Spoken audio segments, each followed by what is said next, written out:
책 읽는 자작나무.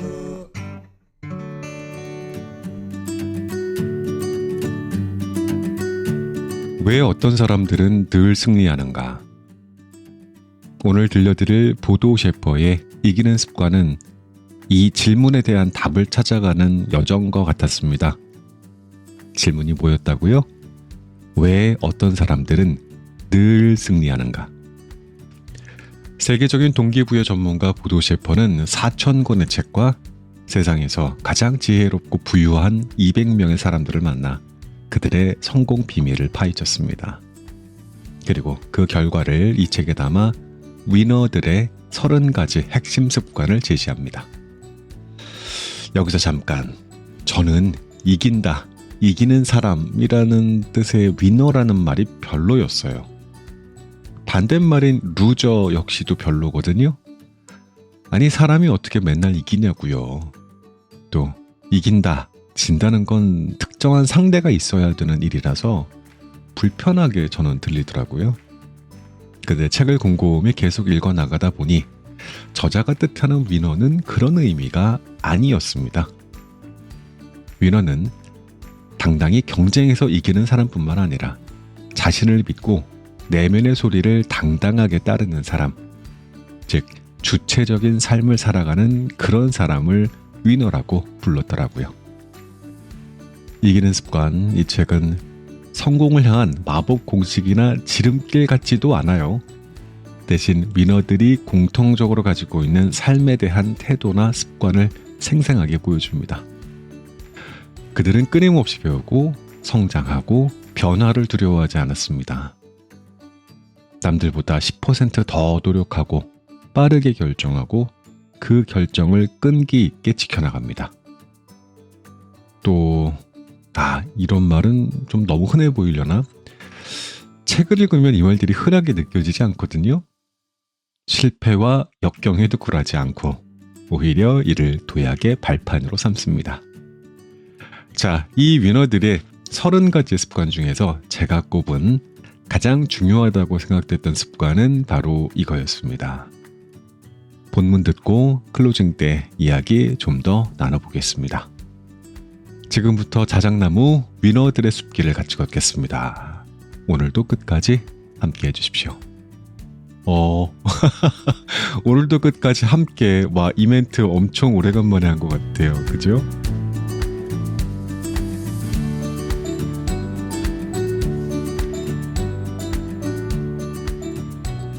결정을 내려라. 작은 개울이 흘러 어느 날 거대한 사막의 입구에 이르렀다. 그곳에서 작은 개울은 문득 낯선 목소리를 들었다. 멈추지 말고 계속 앞으로 나아가렴. 하지만 작은 개울은 미지의 세계와 마주치는 것이 겁이 덜컥 났다. 작은 개울은 더 많은 물을 자기 안에 담고 싶었고 더 멋진 삶을 살고 싶었지만 그와 동시에 새로운 변화가 생기는 삶이 두려웠다. 위험 부담을 감수하면서까지 도전하고 싶지는 않았다. 그때 다시 침착한 목소리가 들려왔다. 너의 안에 어떤 잠재력이 존재하는지 확인하는 유일한 방법은 새로운 세상으로 한 걸음 내딛는 거야. 이미 알고 있는 세상에서는 이미 알고 있는 삶만이 가능할 뿐이지. 새로운 길이 두려운 것은 멀리서 바라만 보고 있기 때문이야. 삶은 멀리서 감상하는 풍경이 아니란다. 진정한 삶은 풍경 안으로 한 걸음 들어가는 도전이란다. 용기를 얻은 작은 개울은 계속 전진하기로 결심했다. 하지만 결심을 행동에 옮기는 것은 만만치 않았다. 사막 한복판으로 나아갈수록 점점 햇빛이 용광로처럼 뜨겁게 내리쬐었고 결국 작은 개울 안에 모든 물이 증발하고 말았다. 수증기가 된 작은 물방울들은 위로 올라가 대기 중에 모였다. 작은 물방울들은 그곳에서 구름을 이루어 사막 위를 흘러갔다. 며칠 후 구름은 사막을 지나 넓은 바다 위에 이르렀다. 그곳에서 비가 되어 바다 위에 내려앉았다. 작은 개울은 이제 꿈꿔온 멋진 삶을 살게 되었다. 작은 개울은 파도에 몸을 맡긴 채 미소를 지으며 자신에게 속삭였다. 축하해. 몇 번이나 나는 내 존재 형태를 바꿀 수밖에 없었지만 결국 내가 가장 원하는 내가 되었구나. 누구나 변화를 갈망한다는 말은 전혀 사실이 아니다. 사람들은 변화를 두려워한다. 결심은 대부분 작심삼일에 그치고 변화의 발걸음을 되돌려 원상복귀하고 만다. 변화가 있어야만 새로운 삶과 성공이 가능하다는 답은 이미 알고 있다. 하지만 답을 아는 것과 그 답을 삶에 적용하는 것 사이에는 하늘과 땅만큼의 차이가 존재한다. 우리는 왜 변화에 실패하는가? 결정을 내리는 것을 힘들어하기 때문이다. 더 정확하게 말하면 자신의 결정을 신뢰하지 못하기 때문이다. 변화를 위해 숙고 끝에 하나의 결정을 내린 다음 우리는 이를 즉시 실천에 옮기는 대신 이곳저곳을 돌아다니며 조언을 얻는다. 내가 내린 결정이 과연 옳은 것인가? 내 결정이 정말 최선인가? 친구, 직장 동료, 상사, 선배, 멘토를 찾아다니며 그들의 조언에 따라 결정을 쉽게 번복한다. 처음부터 누군가가 말려주기를 기다린 사람처럼. 변화를 원할 때는 냉정하게 자신에게 물어보라. 나는 지금 이 상태에 계속 머물고 싶은가? 아니면 성장과 긍정적인 변화를 진심으로 원하는가? 후자라면 먼저 결정을 내려야 한다. 그리고 그 결정을 즉시 실행에 옮겨야 한다. 결과가 잘못될까봐 망설이다가 인생을 끝마치고 싶지 않다면 멀리서 바라보는 풍경 감상자에게는 어떤 일도 일어나지 않는다. 풍경을 변화시키겠다는 결정을 내린 사람에게는 무슨 일이 일어날지 모른다. 뻔한 삶이 아니라 어떠한 일도 일어날 수 있는 삶을 선택할 때 우리는 비로소 가슴이 뛰고 흥미진진해진다. 결정은 떠난다는 뜻이다. 독일어로 결정을 의미하는 단어 엔트샤이둥에는 이별을 의미하는 샤이둥이라는 표현이 내포되어 있다. 그렇다. 결정은 무엇인가를 떠나는 행위를 뜻한다. 내가 만난 위너들은 이렇게 말했다. 사람들이 의사결정을 어려워하는 이유는 간단하다. 떠날 생각이 없기 때문이다. 삶에서 중요한 결정을 내린다는 것은 여러 개의 보기 중에서 하나를 선택하는 것이 아니다. 그 결정을 위해 내가 무엇을 내려놓아야 하는지를 정확하게 아는 것이 중요하다. 위너들의 말을 계속 들어보자. 결정은 곧 결단이다. 우리 삶에서 가장 중요한 결정은 대부분 두 가지 중 하나를 선택하고 하나를 떠나는 결단의 형태를 취한다. 다시 말해, 과거에 붙들려 있을 것인가, 새로운 미래로 나아갈 것인가다. 과거의 연인을 못 잊어 허우적거리는 사람은 변명한다. 과거를 못 잊어서가 아니라 아직 새로운 인연을 만나지 못해서 그럴 뿐이라고. 하지만 우리는 알고 있다. 그는 과거 속을 배회하는 결정을 했기 때문에 새로운 인연을 찾지 못한다는 것을. 과거에 젖어 있어 새로운 인연이 계속 찾아와도 이를 알아차리지 못하고 있다는 것을. 인생을 바꾼 사람들의 이야기 속에는 어김없이 변화에 성공하게 된 결정적인 계기가 담겨 있다. 평범한 삶을 살던 사람이 어느 날 갑자기 새로운 삶으로 도약하게 된 결정적인 계기는 무엇인가? 운이 좋았을까? 물론 일정 부분 그랬을 것이다. 하지만 그들을 새로운 변화로 이끈 결정적인 계기는 평범한 과거를 싹 지웠기 때문이다. 평범함 속에 파묻혀 있던 새로운 기회의 입구를 발견했기 때문이다. 중요한 결정에 필요한 것은 천재적인 전략과 통찰, 탁월한 선택이 아니다. 이별하는 용기이다. 손에 쥔 돌을 놓아라. 아프리카에서 원숭이 사냥꾼들은 먼저 직경이 6cm 정도인 나무 구멍에 달걀 크기의 돌을 집어넣는다. 사냥꾼들은 의도적으로 매우 비밀스럽게 행동한다. 그러면 원숭이들이 멀찌감치 떨어져서 사냥꾼을 관찰하고 있다가 호기심을 보인다. 사냥꾼이 나무 구멍에 돌을 집어넣고 난 후 몇 미터 뒤쪽으로 물러난다. 그 즉시 원숭이가 나무에 다가와 구멍 안으로 손을 집어넣는다. 원숭이는 돌을 잡은 손을 구멍 밖으로 빼내려 한다. 하지만 돌을 움켜쥔 상태로 손을 빼기에는 구멍이 너무 작다. 돌만 포기하면 쉽게 손을 꺼낼 수 있지만 원숭이는 좀처럼 손에 쥔 것을 포기하지 못한다. 그때 사냥꾼이 원숭이 위에 자루를 뒤집어 씌워 간단하게 포획한다. 작은 구멍 안에서 움켜쥐고 있던 돌. 그것이 곧 당신의 과거다. 오랫동안 그렇게 돌을 움켜쥐고 있노라면 자연스럽게 그런 불편하고 어색하고 비합리적인 포즈가 익숙해진다. 나아가 돌을 놓은 다음 구멍에서 손을 빼면 어떻게 될지가 점점 두려워진다. 이러한 상황에서 당신은 줄곧 생각한다. 인생에서 내가 이루고자 하는 것은 무엇인가?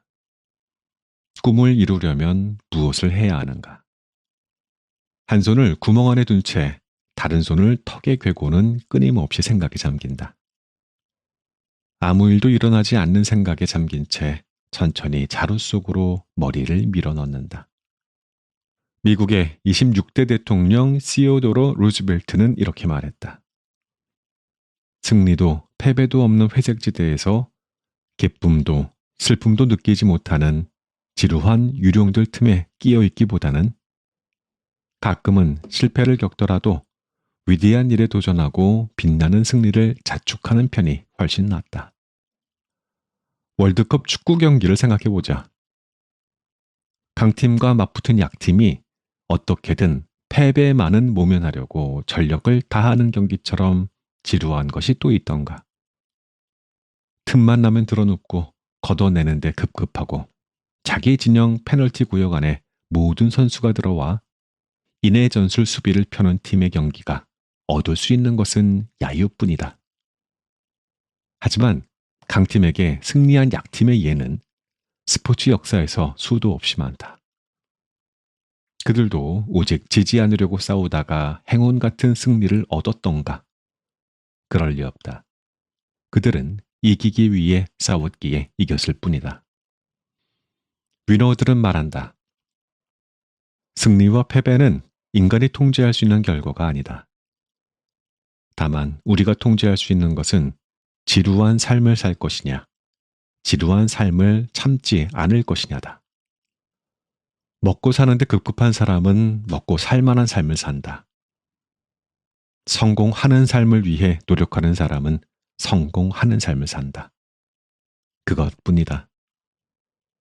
우리가 통제할 수 있는 것, 우리가 할 수 있는 것은 가능성을 극대화하는 것이다. 변화할 가능성, 성공할 확률을 높이는 노력과 행동이다. 원하는 것을 얻는 유일한 길은 원하는 것을 얻을 확률을 높이는 것이다. 위너들은 말한다. 행복한 표정을 짓고 있는 사람들을 관찰해보라. 그들은 원하는 삶을 얻었기에 행복한가? 그렇지 않을 것이다. 원하는 삶을 살 확률을 차곡차곡 높이 쌓아가고 있다는 것이 행복해 그러한 얼굴을 하고 있을 것이다. 꿈과 목표, 성공하는 삶의 확률을 높이고 싶다면 먼저 손에 쥔 돌을 놓아라. 지루한 자루 속으로 자청해서 들어가지 마라. 결정이 어려운 사람들의 이유. 첫째, 안정적인 직업이라는 환상 때문이다. 나는 많은 강연회를 통해 청년들의 고민을 생생하게 들어볼 기회를 가진다. 젊은 그들은 대부분 직업에 대한 불안을 갖고 있다. 안정적인 직업을 얻기 위해 청춘을 불사른다. 직업은 중요하다. 한두 번의 숙고와 선택으로 직업을 결정해서는 안 된다. 20대라는 젊은 나이에 안정적이라고 선택한 직업이 평생의 업이 될 리는 만무하다. 그럼에도 청년들은 한 번 선택한 직업을 얻기 위해 너무나 많은 에너지를 거기에 쏟는다. 그들에게 다른 길이 있다는 메시지는 우이독경이다. 위너들은 말한다. 20대가 평생 직업을 선택하는 결정을 내리는 게 적기일까? 전혀 그렇지 않다. 수많은 선택을 통해 다양한 시행착오가 가장 잘 어울리는 나이가 20대다. 이 시기에 강력한 질문은 내가 어떤 일을 좋아하는가이다. 좋아하지 않는 일을 날마다 하기에는 인생이 너무 짧다는 상투적인 이유 때문이 아니다. 어떠한 직업을 선택하든 간에 당신은 그 일을 진짜로 좋아하는 사람들과 경쟁해야 하기 때문이다. 진짜로 그 일을 좋아하는 사람과 어쩔 수 없이 그 일을 하는 사람 사이에 과연 경쟁이 가능하기는 할까? 탄탄한 직업을 얻기 위해서는 경쟁에서 이겨야 한다. 내가 정말 좋아하고 잘하는 일을 찾아 떠나는 모험과 용기와 도전을 선택하지 않으면 절대 안정적인 직업을 얻을 수 없다. 둘째, 나중에 결정해도 된다는 착각 때문이다. 결정을 자꾸 미루는 이유는 자기 자신을 신뢰하지 못해서다. 중요한 결정을 미룰수록 현재의 삶은 취약해진다. 빨리 중요한 결정을 해야 한다는 압박감에 눌려 계속 고민과 생각만 많아진다. 이는 왜 이렇게 나는 우유부단할까라는 자책과 죄책감으로 이어지고 결국 꼭 내려야 할 중요한 결정이 불가능해지는 상황에 이르고 만다. 위너들은 말한다. 중요한 결정을 미루고 있다는 것은 그 결정을 내리지 않겠다는 결정을 내린 것이다. 아무런 결정도 내리지 않는 상태란 가능하지 않다. 결정을 내리지 않는 것 자체가 하나의 결정이기 때문이다. 결정을 미루고 있다는 것은 모든 것을 기존에 해오던 대로 놔두겠다는 결정을 내린 것과 같다. 이러한 상태가 오래 지속되면 삶은 어떻게 될까? 위너들은 당신의 목표가 움직이는 에스컬레이터 위에 있다고 상상해 볼 곳을 주문한다. 목표를 물끄러미 바라만 보면 목표는 계속 당신에게서 멀어져 간다. 결정을 미루고 망설이는 동안 당신의 목표는 당신의 손이 미치지 않는 곳으로 사라지고 만다. 중요한 목표가 생겼다면 즉시 에스컬레이터에 올라타야 한다. 즉시 실행에 옮기는 결정을 내려야 한다. 셋째, 잘못된 결정에 대한 두려움 때문이다. 하지만 잘못된 결정이란 존재하지 않는다. 어떤 특정한 결정을 내렸다는 것은 다른 대안들을 버렸다는 의미다. 잘못된 결정이 아니라 다른 결정을 내렸을 뿐이다. 여름 휴가를 바다로 떠날지 산으로 향할지 고민하다가 산행을 선택했다고 해보자. 그리고 산에서 보낸 열흘 내내 폭우가 몰아쳤다고 해보자. 이 결과를 두고 잘못된 결정을 내렸다고 자책할 일인가? 전혀 그렇지 않다. 산이 아니라 바다로 떠났어야 멋진 휴가가 됐을지는 알 수 없다. 날씨는 눈부시게 맑았지만 식중독에 걸려 숙소 침대에 내내 누워있는 신세였을 수도 있다. 산으로 떠났는데 폭우 때문에 산장에 갇혔지만 그곳에서 평생의 인연을 만날 수도 있다. 잘못된 결정은 없다. 그러니 두려움도 없다. 위너들은 말한다. 생각만 해도 두근거리는 목표나 꿈이 있지 않은가. 즉시 그걸 찾아 나서는 결정을 내리면 된다. 인생에서 그것 말고 성공에 이르는 다른 길은 없다. 그러니 신속하게 결정하라. 당신의 결정 근육을 키워나가라. 자신의 가치를 평가절하하지 마라. 다음과 같이 상상해보라. 앞으로 몇 년 후 한 사람이 당신의 삶에 새롭게 등장할 것이다. 그는 당신의 집 열쇠와 자동차를 갖고 있을 것이다. 당신의 집에서 살고 당신의 식탁에 앉을 것이다. 그리고 당신이 열심히 일해서 구입한 모든 물건, 당신이 아끼는 모든 물건을 사용할 것이다. 당신의 통장 거래 명세서를 읽고 당신이 지난 몇 년 동안 실제로 어떤 일을 했는지 체크할 것이다. 그는 당신의 침대에서 잠을 잘 것이다. 그는 다름 아닌 바로 몇 년 후의 당신이다. 당신이 오늘 내리는 결정과 오늘 실행에 옮긴 일, 오늘 포기한 일들이 몇 년 후에 당신을 만들어낸다. 몇 년 후 당신을 찾아올 그는 어떤 모습일까? 어떤 일을 하고 어떤 친구들과 함께 지낼까? 수준 높은 삶을 누릴까? 충만한 삶을 사는 유쾌한 사람일까? 답은 오늘 당신이 선택한 결정에 달려 있다. 자존감이 낮은 사람은 아무런 위험을 감수하지 않음으로써 자신을 보호한다. 이 때문에 많은 사람들이 자신이 전혀 좋아하지 않는 무언가에 매달려 오늘을 살아낸다. 마음에 들지 않는 삶을 계속 견뎌내는 것. 그것이 가장 큰 위험이라는 사실을 간과한 채 말이다. 위너들은 말한다. 위험하지 않은 삶을 지금 살고 있는가? 그렇다면 당신은 더 아래로 떨어질 수 없는 바닥에 웅크려 있는 것이다. 위너들의 공통점은 결정은 신속하게 내리고 그 결정을 오랫동안 고수한다는 것이다. 평범한 사람들은 이와 반대로 행동한다. 결정을 내릴 때에는 오랫동안 망설이고 그 결정을 쉽게 뒤엎는다. 위너들이 신속하게 결정할 수 있는 이유는 아무런 결정을 내리지 않는 것보다는 차라리 나쁜 결정을 내리는 편이 인생에 도움이 된다는 사실을 알고 있기 때문이다. 위너들은 말한다. 뚜껑을 열었을 때 그 결과가 항상 좋은 것이기를 기대하지 마라. 그러한 기대가 결정을 미루게 하고 새로운 결정을 두려워하게 한다.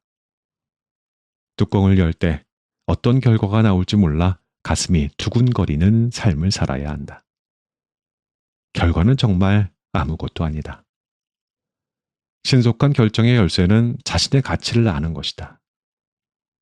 자신의 가치를 분명하게 아는 사람은 쉽게 결정을 내리고 도전하고 깨지고 다시 일어설 줄 안다. 그것이 바로 성공하는 삶이다. 실천 연습 1. 신속하게 결정하는 능력을 훈련한다. 결정을 내릴 때마다 강화되는 근육이 있다고 상상한다. 식당에서 메뉴판을 15분 동안 들여다보고 나서 가장 평범한 스파게티를 주문하는 사람이 되어서는 안 된다. 오늘부터 중요하지 않은 사소한 결정에는 30초 이상 쓰지 않는다. 2. 결정을 내릴 때마다 스스로에게 질문한다. 지금 내리는 결정이 나와 내 사람들을 행복하게 만들어줄까? 이를 통해 내면의 목소리에 귀 기울이는 법을 배운다. 3. 다음의 질문에 대한 답을 주기적으로 노트에 적는다. 5년 후 어떤 사람이 되고자 하는가? 5년 후 무슨 일을 하려 하는가? 5년 후 무엇을 소유하고자 하는가? 그런 다음 기록한 답들을 방해하는 평소 행동이나 습관의 목록을 만들어 적는다. 그러면 그것들과 이별할 방법들이 자연스럽게 떠오를 것이다. 4. 오래전부터 미뤄왔던 어려운 결정이 있는지 살펴본다. 그러면 자연스럽게 그 미뤄두었던 결정에 도움을 줄 사람이 떠오를 것이다. 그들의 조언과 경험을 공유할 방법을 모색해본다. 마지막으로 미루어 왔던 결정을 내려야 할 데드라인을 정해 노트에 정리한다.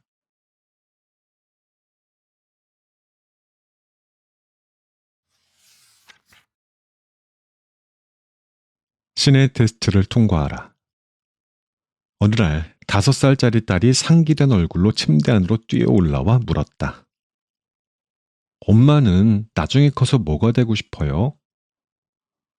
엄마는 우리 딸이 새로운 놀이를 만들어냈나 보네 하고 미소 지으며 답했다. 글쎄, 나는 나중에 커서 엄마가 될 거야. 그러자 아이가 곧장 항의를 냈다. 엄마는 엄마가 될 수 없어요. 왜냐하면 엄마는 벌써 엄마니까. 그러니까 제 말은 엄마는 뭐가 되고 싶냐는 거예요. 좋아. 그러면 나는 선생님이 될 거야. 아니에요. 그건 안 돼요. 엄마는 벌써 선생님이잖아. 아가야, 미안한데 내가 뭐라고 말해야 될지 모르겠구나. 엄마, 나중에 커서 뭐가 되고 싶은지 그냥 말하세요. 엄마는 뭐든 될 수 있어요. 갑자기 엄마는 아이의 말이 이해가 되었다. 그 순간 그녀는 격렬한 감정에 사로잡혀 아무런 대답도 할 수 없었다. 아이는 엄마의 대답을 듣기를 포기하고 안방에서 나갔다. 하지만 딸 아이와의 간단한 대화는 엄마의 마음 깊은 곳까지 와닿았다. 아이의 눈에는 그녀가 얼마든지 원하는 삶을 살 수 있는 사람이었던 것이다. 그녀의 가족, 그녀가 받은 교육, 그녀가 현재 종사하고 있는 파트타임 교사 근무, 그녀의 두 자녀, 현재 그녀를 둘러싼 모든 조건이 너무나 당연한 것이어서 변화는 전혀 생각 못했는데 아이가 큰 깨달음을 던져준 것이다. 그녀의 미래는 전혀 확정되어 있지 않다는 것을, 그러니 새로운 꿈을 마음껏 꾸어도 된다는 것을. 문득 그녀는 가슴이 두근두근 뛰는 소리를 생생하게 들을 수 있었다. 거대한 쳇바퀴를 돌리는 사람들. 당신은 대학 진학을 위해 고등학교 시절을 견뎌냈다. 대학에 가서는 취업에 성공할 때까지 또 많은 시간을 견뎌냈다. 취업을 하고 나서는 결혼을 할 때까지만 견디기로 했다. 결혼식장을 나오면서는 아이를 낳을 때까지. 아이를 낳고 나서는 그 아이들이 학교를 갈 때까지. 그 아이들이 대학을 갈 때까지, 취업을 할 때까지. 당신뿐이 아니다. 지구상에 헤아릴 수 없이 많은 사람들이 이 거대한 쳇바퀴를 끝없이 돌리고 있다. 더 놀라운 것은 계속 같은 자리로 돌아오면서도 앞으로 나아가고 있다는 착각 속에서 살아간다는 사실이다. 쳇바퀴 속에서 새로운 꿈을 꾸는 것은 불가능하다. 엄마라서 불가능하고 아빠라서 불가능하다. 아직 집을 장만하지 못했기 때문에 불가능하고 노후를 대비하려면 꿈꾸기는 절대 허용될 수 없다는 사치다. 우리는 늘 이런 말을 달고 산다. 뭐? 그걸 하겠다고? 아직 철이 덜 들었구나. 너는 참 세상 물정을 모르는구나. 그런 생각을 하다니 배가 불렀네. 하지만 오랫동안 수없이 입증되고 검증되어 온 사실이 하나 있다. 즉, 철이 덜 들고 세상 물정 모르고 딴 생각으로 배가 불렀던 사람이 결국 성공하는 위너가 된다. 위너들은 말한다. 쳇바퀴에서만 빠져나와도 당신은 경쟁자의 절반 이상은 이긴 것이다. 승리의 여신은 쳇바퀴를 누구보다 잘 돌리는 사람이 아니라 쳇바퀴에서 내려온 사람의 손을 들어준다. 반쪽짜리 신이 떠나면 온전한 신이 온다. 우리는 왜 쳇바퀴를 돌리고 있을까? 두려움과 불안 때문이다. 끔찍하고 불행한 사건이 닥치면 어떠한 미래도 의미가 없다고 생각하기 때문이다. 현재의 불안이 미래의 희망을 항상 이기기 때문이다. 하지만 진실로 말하건대 불행은 결코 혼자 오지 않는다. 불행에서 벗어날 기회와 함께 온다. 17살 된 한 소녀가 첫사랑에 실패했다. 소녀는 깊이 절망했다. 그때 엄마가 소녀의 침실 거울에 립스틱으로 적은 문장 하나가 소녀의 눈에 띄었다. 반쪽짜리 신이 떠나고 나면 온전한 신이 온다.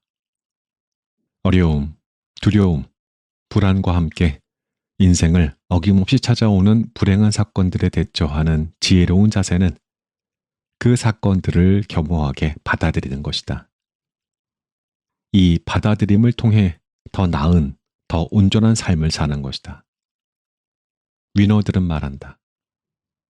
열심히 일했는데 거래처가 부도가 나는 바람에 파산하는 경우도 많고, 믿었던 창업 멤버들에게 뒤통수를 맞는 경우도 비일비재하다.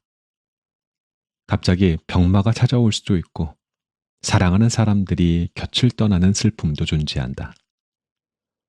당신만 이런 일을 겪는 것이 아니다. 이 세상 모든 사람이 겪는다.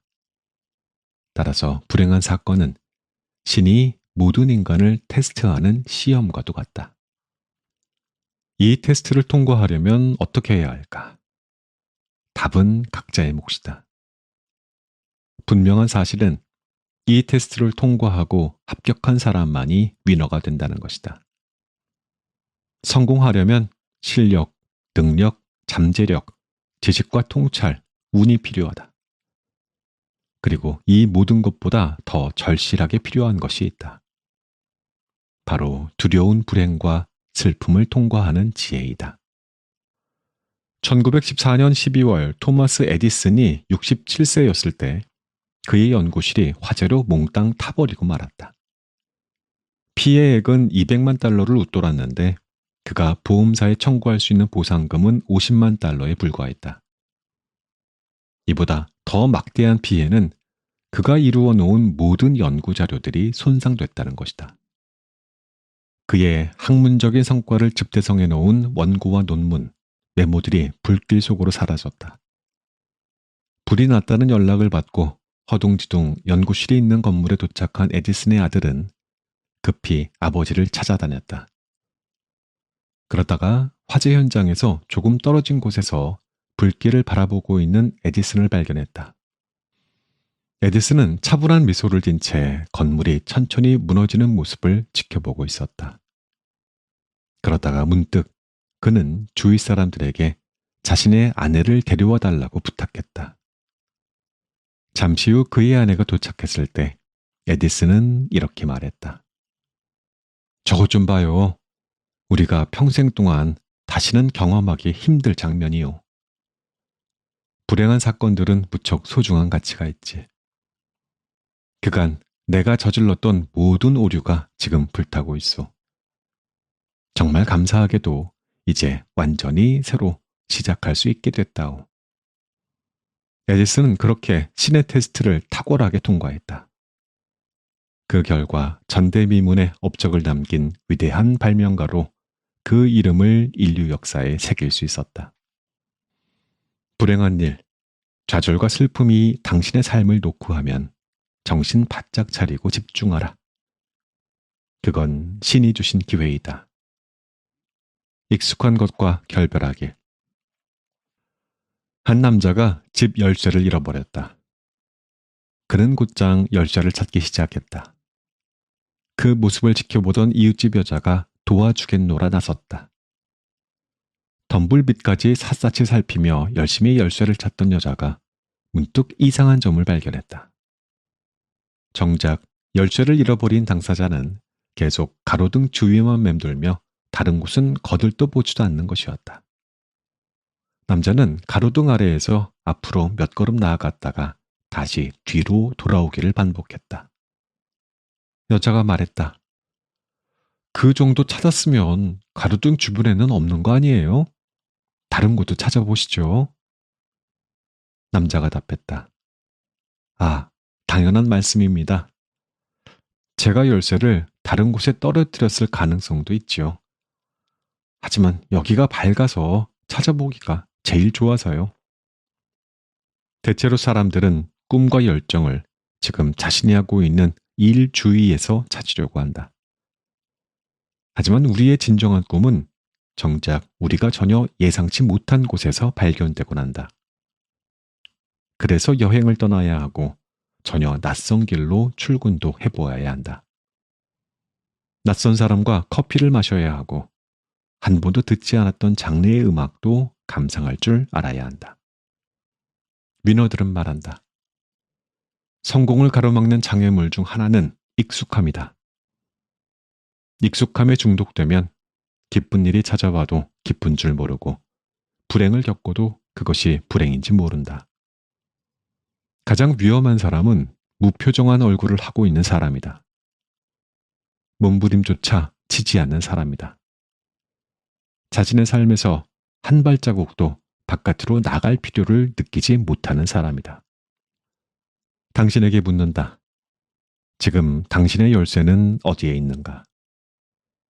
안전하고 익숙한 곳에서만 그 열쇠를 찾고 있는 중인가? 케플런 이야기.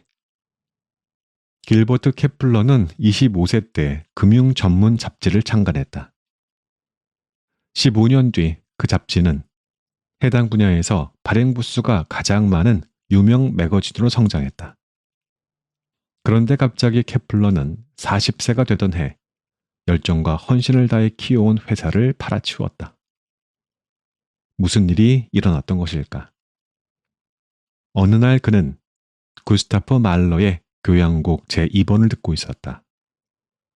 뭔가 형언할 수 없는 감동이 밀려들었다. 말러의 음악이 그의 내면에 오랫동안 잠들어 있던 삶의 영감을 깨워낸 것이다. 그 후 케플러는 말러의 교향곡 감상에 심취했다. 연주회는 물론 세계적인 오케스트라가 녹음한 말러의 교향곡들을 샅샅이 찾아들었다. 그러다가 무릎을 치며 속으로 외쳤다. 아, 다들 뭔가 조금씩 부족하군. 말러에 대한 좀 더 새로운 방식의 해석이 필요해. 모두가 할 수 없다면 내가 할 수밖에. 그는 회사를 매각한 후 오케스트라 지휘자가 되겠노라 결심했다. 그를 아는 모든 사람이 코웃음을 쳤다. 케플러는 그때까지 단 한 번도 지휘를 해본 적이 없었고 어떤 악기도 연주할 줄 몰랐기 때문이다. 친구들에게조차 정신 나간 사람 취급을 받았다. 악보조차 읽지 못하는 기업가가 40살에 지휘자가 되려고 하다니 코미디가 아닐 수 없었다. 케플러는 아랑곳하지 않았다. 오히려 자신의 목표를 한 단계 높였다. 지금껏 어떠한 지휘자도 해내지 못한 방식으로 말러를 해석하겠다고 마음먹었다. 그러고 난 후 열정적으로 그는 음악을 배우기 시작했다. 최고의 지휘자들을 찾아가 그들의 코칭을 끌어냈고 자신의 새로운 꿈을 위해 일로 매진했다. 그렇게 2년의 세월이 흐른 후 1996년 케플러는 마침내 지휘자가 되었다.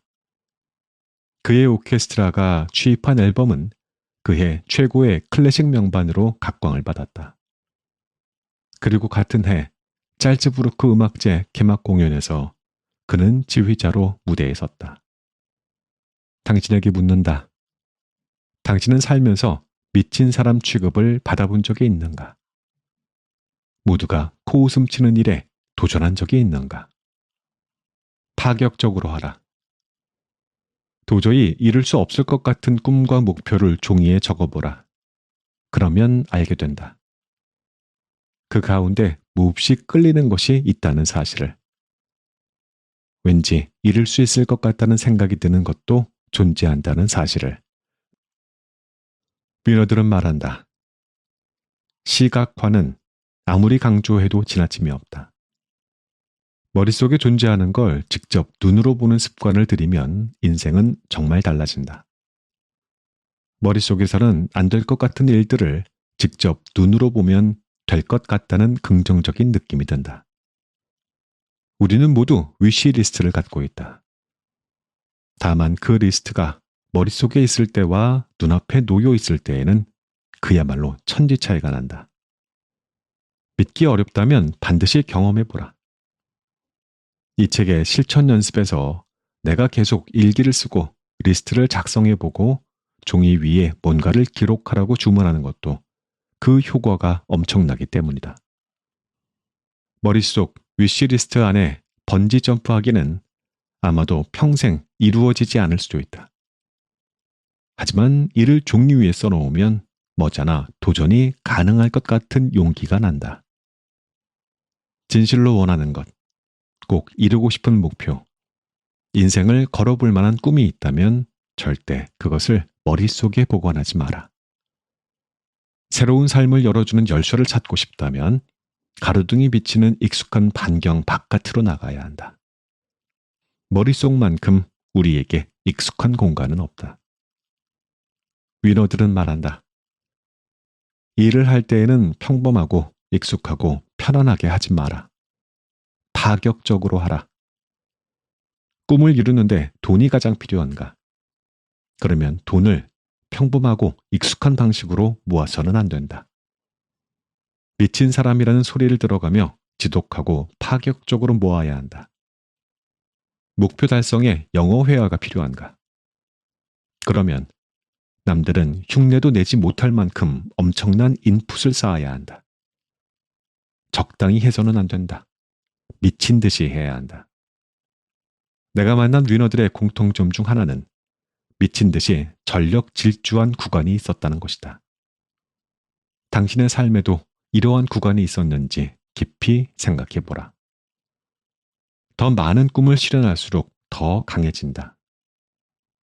세계적인 동기부여 전문가 노먼 빈센트 필 박사는 이렇게 말했다. 대부분의 사람들은 자신이 되고자 하는 존재가 되기 위해 필요한 모든 것이 자신의 내면에 존재한다는 사실을 믿지 않으려고 한다. 그래서 늘 자신의 가치보다 낮은 수준의 것들에 만족하려고 한다. 영국의 정치가 벤저민 디즈레일리도 다음과 같이 말했다. 자신이 선언한 목표를 달성하기 위해 목숨까지 거는 사람의 의지는 그 무엇도 꺾을 수가 없다. 하늘은 스스로 돕는 자를 돕는다는 말은 언제나 진리이다. 내가 내 삶을 돕지 않는데 그 무엇이 내 삶을 돌봐주겠는가? 익숙함은 담배나 마약, 알코올과 같이 잠시 잠깐의 안락과 쾌락을 제공할 뿐이다. 결국 익숙함은 우리의 삶을 파괴한다. 아주 작은 시련에도 쉽게 무너지고 마는 허약한 삶을 살고 싶은가?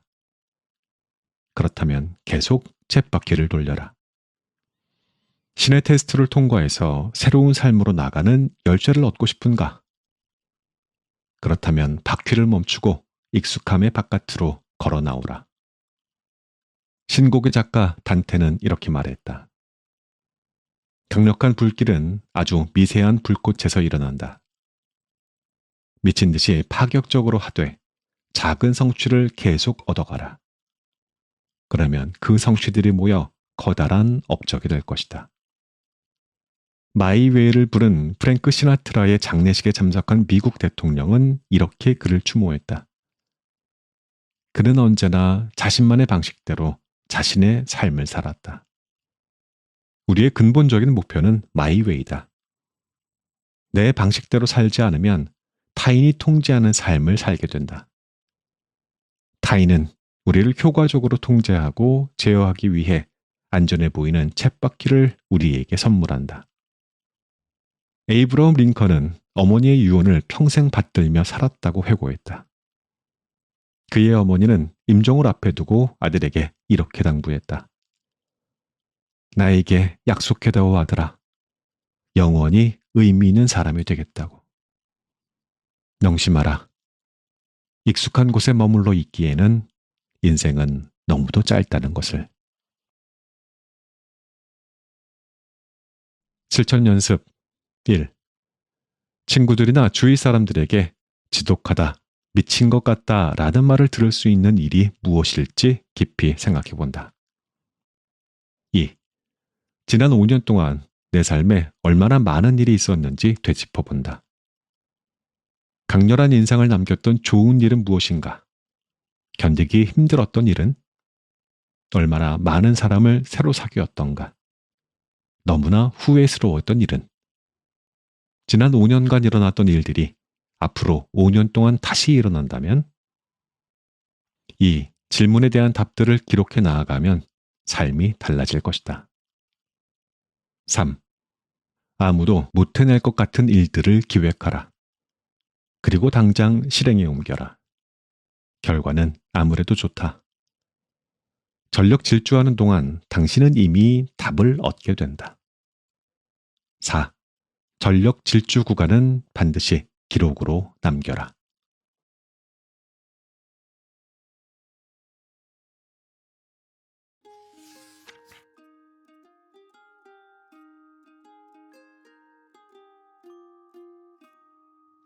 이 책의 낭독은 여기까지 하겠습니다.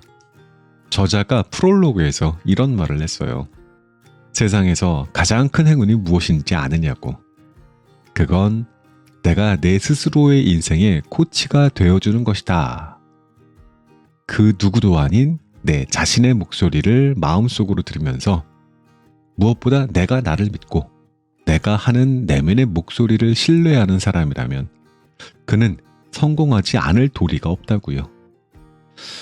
저자가 만났던 지혜롭고 성공한 이들 200명 모두는 타인이 만든 법칙과 길, 이정표가 아니라 오롯이 자신의 목소리를 따라간 사람들이었다고요. 그런 위너들의 습관 중에서 제가 선택했던 2가지가 뭐였었지요? 조금 전에 들었는데 벌써 잊으시면 안 됩니다, 나무님들. 자, 인생에서 가장 중요한 순간은 결정을 내리는 순간이다. 보도 셰퍼의 이 책에서 제일 먼저 첫 번째 제시되는 습관으로 바로 결정을 내려라 였습니다. 왜 수많은 습관 중에서 결정이 첫 번째였을까요? 그것은 모든 변화와 성공의 시작점이 바로 결정이기 때문이라고 봤어요. 위너들의 첫 번째 특징은 빠른 결정과 실행에 있었습니다. 그들은 결정을 미루지 않아요. 우리가 하는 흔한 실수 중에서 더 좋은 선택을 위해서 결정을 미루는 게 있죠. 하지만 위너들은 알고 있습니다. 완벽한 결정이라는 것은 없다는 것. 오히려 신속한 결정과 그에 따른 실행이 무조건 좋은 결과를 만든다는 것. 자, 여기에서 진짜 주목해야 될 게 하나 있었어요. 틀린 결정, 이 세상에는 틀린 결정이란 존재하지 않는다는 것입니다. 단지 다른 결정이 있을 뿐이에요. 우리는 종종 결정을 내린 다음에 그 결과에 대해서 불안해하고 두려워하죠. 하지만 각각의 결정은 단지 다른 인생으로 가는 문을 여는 열쇠일 뿐입니다. 우리가 내린 결정은 그저 우리를 다른 길로 인도할 뿐 그 자체로 옳고 그름의 문제가 아닌 거라는 거죠. 이해되셨죠? 그러니까 어떤 결정이어도 옳습니다. 혹시 지금까지 미뤄뒀던 결정이 있다면 바로 오늘이 그 결정을 내릴 수 있는 완벽한 날입니다. 자, 여기에서 또 결정과 선택의 차이를 주목할 필요가 있었어요. 선택은 여러 옵션 중에서 하나를 고르는 것이었지만 결정은 그 선택에 대한 확고한 의지와 실행의 약속을 포함했습니다. 결정은 그 선택에 대한 확고한 의지와 실행하겠다라고 하는 약속이 포함되어 있다는 말이에요. 위너들은 단순하게 선택하지 않아요. 그들은 결정하고 그 결정에 많은 것을 걸고 끝까지 실행해냅니다. 자, 이러한 결정의 힘에 관한 내용이 11번째 습관이었던 신의 테스트를 통과하라와 저는 깊은 연관성이 있다고 봤어요. 여기에서 신의 테스트란 우리의 결심과 의지를 시험하는 순간들을 의미합니다. 뭔가를 결정했을 때 참 우주는 마치 우리의 진정성을 시험이라도 하듯이 막 여러 가지 장애물을 우리에게 던집니다. 다이어트를 결심한 날 갑자기 엄청 맛있는 음식이 눈앞에 나타나는 것처럼 말이죠. 위너들은 이러한 순간을 신의 테스트라고 인식합니다. 그들은 이것이 자신의 결심을 시험하는 순간임을 알고 오히려 이것을 자신의 의지를 증명할 기회로 삼습니다. 반면 평범한 사람들은 이런 순간들을 운이 없는 날 또는 어쩔 수 없잖아 하고 치부하며 쉽게 포기하기도 하죠. 예를 들어 아침 운동을 결심한 날 비가 내렸어요. 대부분의 사람들은 이를 운동을 미룰 그럴듯한 이유로 받아들이지만 위너들은 다르게 생각한다는 거죠. 이것은 내 의지를 시험하는 순간이다. 내가 진정 이 결정에 헌신하고 있는 것을 보여줄 기회다. 이 2가지 습관이 특별한 이유가 여기 있습니다. 결정을 내리는 것과 그 결정을 지켜내는 것. 이 2가지는 성공의 가장 기본적이면서도 핵심적인 요소입니다. 저자 보도 셰퍼는 이를 통해서 중요한 메시지를 전달합니다. 성공은 우연이나 타고난 재능의 결과가 아니라는 것입니다. 그것은 명확한 결정과 그 결정을 지켜내는 강인한 의지의 산물이라고요. 우리가 진정으로 변화하고 성장하기 위해서는 확고한 결정을 내리고 그 다음 찾아올 신의 테스트를 이겨낼 준비가 되어 있어야 한다고요. 자, 이 책 30개의 습관 중에서 겨우 2개 들려드렸는데 아니 2개도 이렇게 좋은데 나머지 28개 안 궁금하세요? 궁금한 분들은 꼭 책을 구매해서 천천히 꼼꼼히 읽어보시기를 권합니다. 저는 이만 물러갑니다.